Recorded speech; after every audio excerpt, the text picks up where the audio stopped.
이 새벽에도 우리 주께서 우리에게 은혜 주시고 또 우리 심령 가운데에 감화 감동 역사해 주시기를 기원드립니다.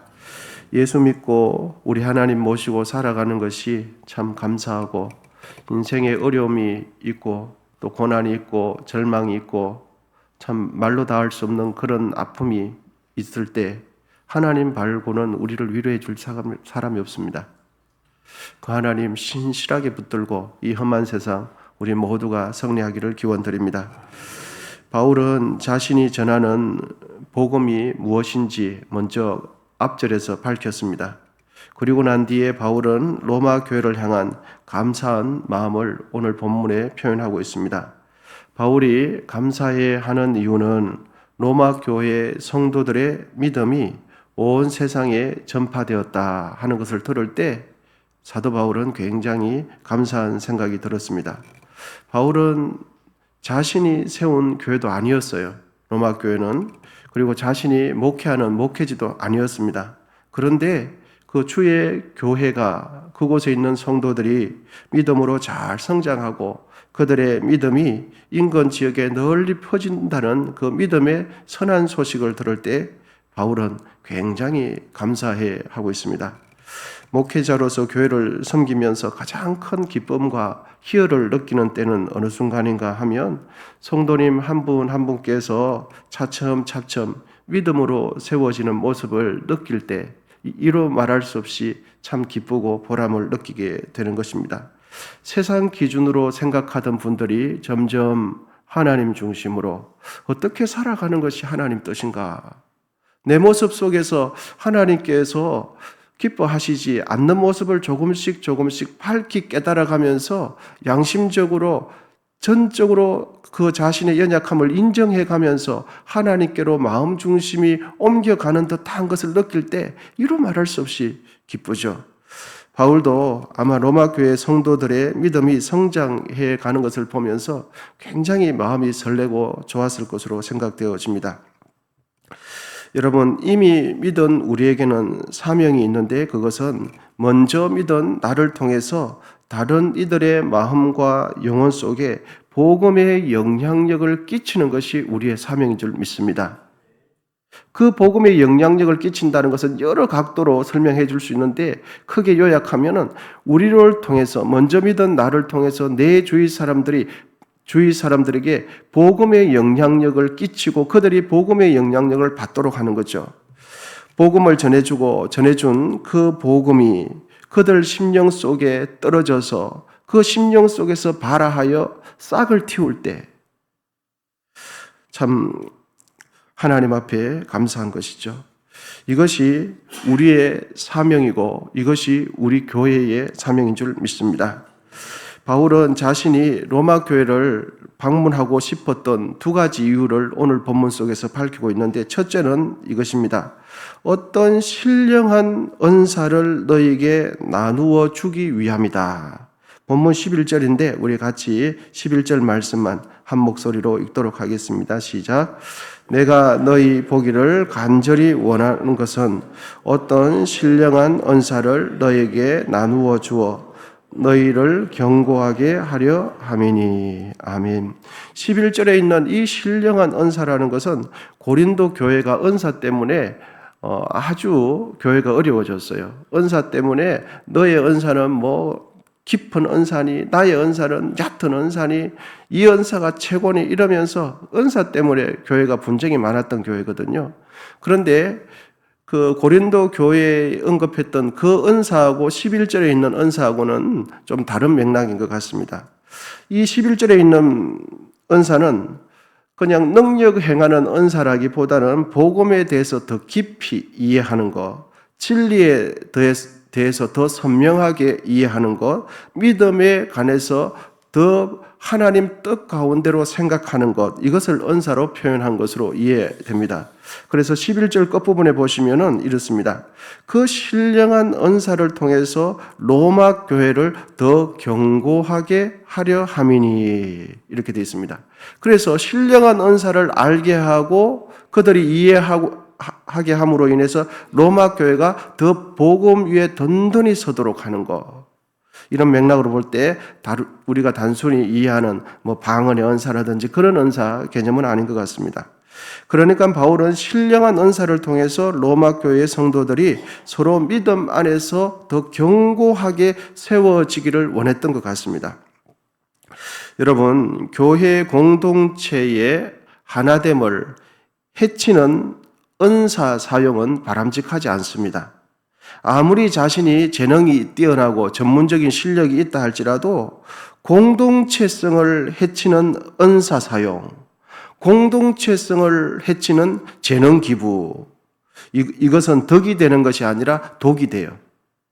나는 정말 내 재능을 막 펼치고 싶어서 하지만 공동체성을 해치고 교회에 덕이 되지 못하는 은사 사용은 하지 않는 것이 좋습니다. 절제하는 것이 좋죠. 우리는 교회 봉사할 때 아무런 대가 없이 무료로 봉사하기 때문에 이런 생각을 해요. 무료로 해주는 것만 해도 감사하게 생각해야 되는 거 아닌가? 이런 생각을 하거든요. 그렇지 않습니다. 그래서 무료로 봉사하기 때문에 자기 마음대로 해도 된다는 식의 생각을 어연중에 깔고 있어요. 왜? 나는 해주는 것만 해도 감사하게 생각해야지. 이런 생각이 있거든요. 여러분 그렇지 않아요. 섬김과 봉사를 하는 이유가 여러분 나를 위해서 하는 겁니까? 아니면 교회를 위해서 하는 겁니까? 교회를 위해서 하는 거거든요. 그러면은 그 목적에 맞게 내 마음대로 할 수 있는 게 아니에요. 교회 섬김은. 하고 싶다고 하고 그만두고 싶다고 그만두고 그리고 무료로 하기 때문에 불성실하게 하고 책임감을 가지지 못하게 하는 것은 섬김의 자세가 아니에요. 왜냐하면 나를 드러내기 위한 목적이라면 그렇게 할 수 있어요. 그런데 교회의 섬김과 봉사는 나를 위한 것이 아니라 교회를 위해서 하기 때문에 교회 공동체를 해치는 봉사, 섬김은 하지 않는 것이 옳습니다. 자신의 봉사가 대가를 받지 않기 때문에 했다가 안 해도 되고 안 해다가 자기 마음대로 하도 어떤 날은 열심히 하고 어떤 날은 불성실하고 그렇게 되는 거 아니죠. 여러분 오히려 대가를 안 받기 때문에 더 책임감 있게 해야 되는 거예요. 대가를 안 받기 때문에. 그러면 대가를 안 받는 그분은 무엇 때문에 합니까? 사명감 때문에 하는 거죠. 여러분 사명감을 가지고 하는 것이 더 뛰어나겠습니까? 아니면 자기가 싹스를 받고 하는 것이 뛰어나겠습니까? 싹 받는 사람은 싹 받는 만큼만 하면 돼요. 싹 받는 만큼만. 그래서 싹군이라는 목자가 나오죠. 싹 때문에 하는 거예요. 싹 때문에. 받는 싹 때문에. 그래서 받는 싹 이상을 하지 않아요. 왜? 대가를 지불 안 해주기 때문에. 여러분, 교회 봉사는 대가를 받지 않기 때문에 그냥 이렇게 해도 되고 안 해도 되는 것이 아니에요. 교회 봉사는 싹보다 더 큰 사명감 때문에 주를 사랑하기 때문에 하는 것이기 때문에 자기가 받는 싹보다 훨씬 더 책임감을 가지고 신실하게 일하는 것이 교회 봉사인 것이죠. 그래야 하나님 앞에 상급이 되고 그래야 교회 유익이 되기 때문이죠. 바울이 로마 교회를 방문하려고 했던 두 번째 이유는 바로 이것입니다. 서로의 믿음으로 상호간에 위로를 얻기 위해서 하는 것입니다.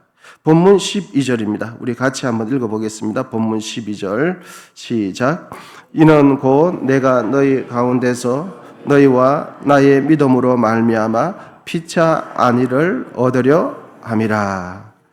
바울은 당시 로마 교회를 발판으로 삼아서 당시 사람들이 세상 끝이라고 이해했던 서바나, 스페인까지 복음을 전할 큰 계획을 가지고 있었습니다. 그래서 로마를 발판으로 삼아서 로마 교회 성도들과 같은 생각, 같은 마음을 가지면서 서바나까지 복음을 전하려고 했던 거죠.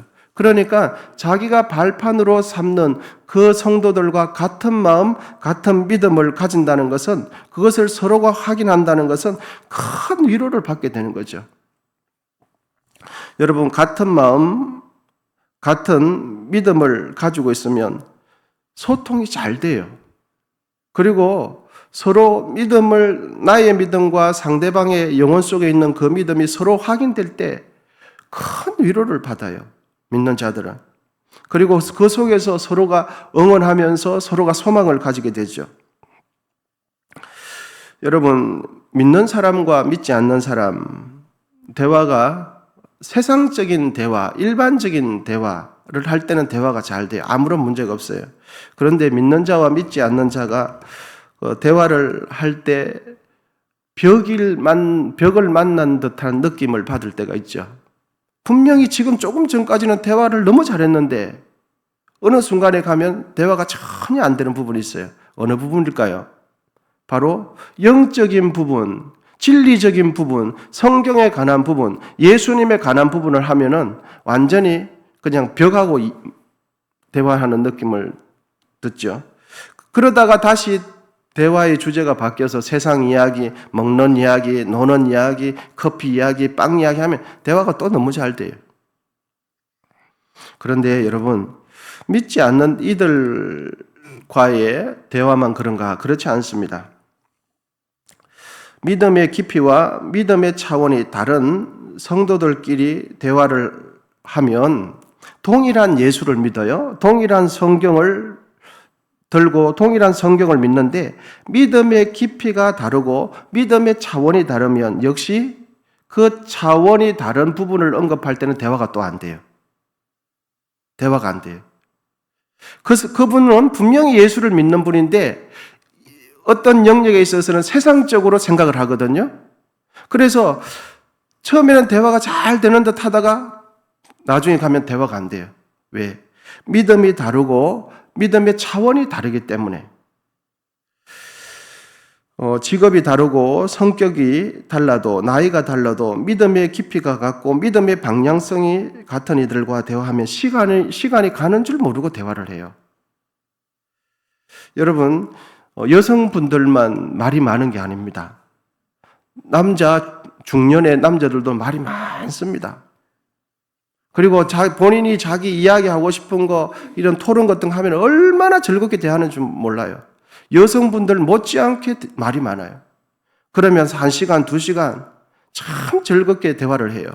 그 대화를 하면서 서로가 위로를 얻는 거죠. 그리고 소망을 가지게 돼요. 서로가 믿음 안에서 하나됨을 느낄 때, 성도가 성도의 그 믿음 안에서 하나됨을 느낄 때 큰 위로를 받아요. 정말 용기를 받습니다. 여러분, 믿음 안에서 성도의 교제가 바로 이런 것입니다. 단순히 음식 한 끼 맛있게 먹는 것도 교제가 될 수 있지만 궁극적으로는 예수 그리스도 안에서 우리가 하나됨을 느낄 때, 신앙 안에서 하나됨을 느낄 때, 우리는 영원히 함께 간다는 것을 서로가 느낄 때 물불을 가리지 않게 되는 거죠. 믿는 이들 간의 소통은 서로가 서로에게 큰 위로가 되고 힘이 됩니다. 바울이 로마 교회 성도들에게 편지를 보낸 이유가 바로 피차 간의 위안을 받기 위함이다. 이렇게 기록하고 있습니다.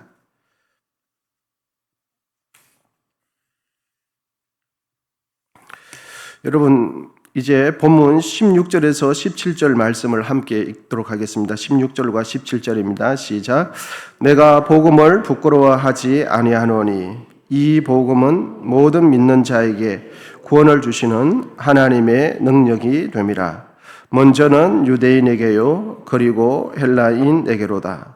복음에는 하나님의 의가 나타나서 믿음에 이르게 하나니 기록된 바 오직 의인은 믿음으로 말미암아 살리라 함과 같으니라. 아멘.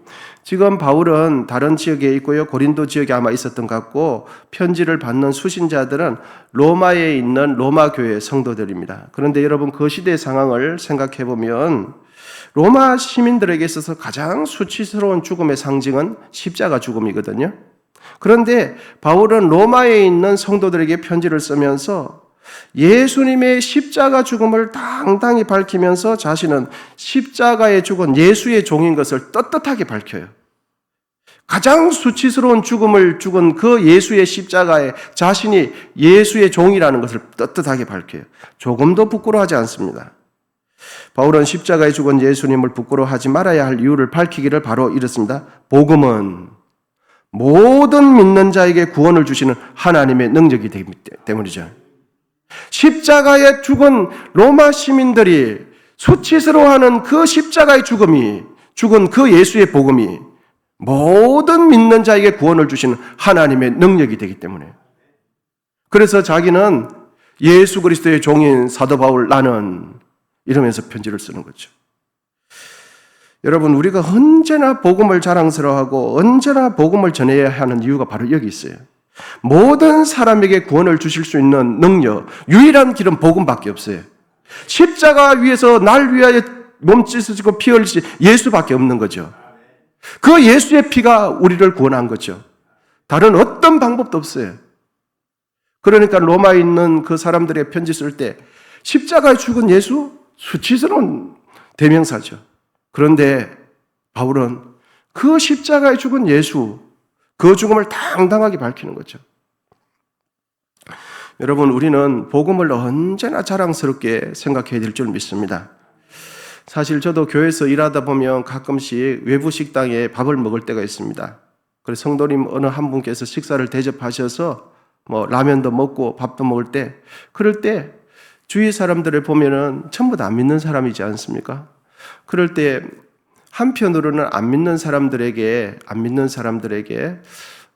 우리의 모습이 독선적으로 비치지는 않을까 이런 생각도 문득 듭니다. 그런데 만약에 하늘 문이 열려서 우리가 식당에서 아무도 예수 안 믿는데 우리 성도님하고 같이 식당에서 밥 먹는 우리가 하늘 문이 열려서 하나님께서 이렇게 보고 계신다면 우리가 이곳에서 하나님 아버지 하고 기도하는 것이 얼마나 하나님께서 기뻐하실까, 이런 생각을 참 많이 해요.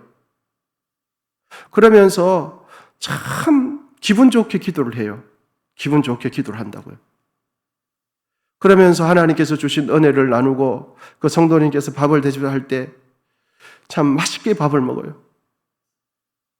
믿지 않는 그 사람들 속에서 내가 예수 믿고 내가 예수의 이름으로 기도하고 할 때 하나님을 생각하면 너무너무 당당하게 기도를 합니다.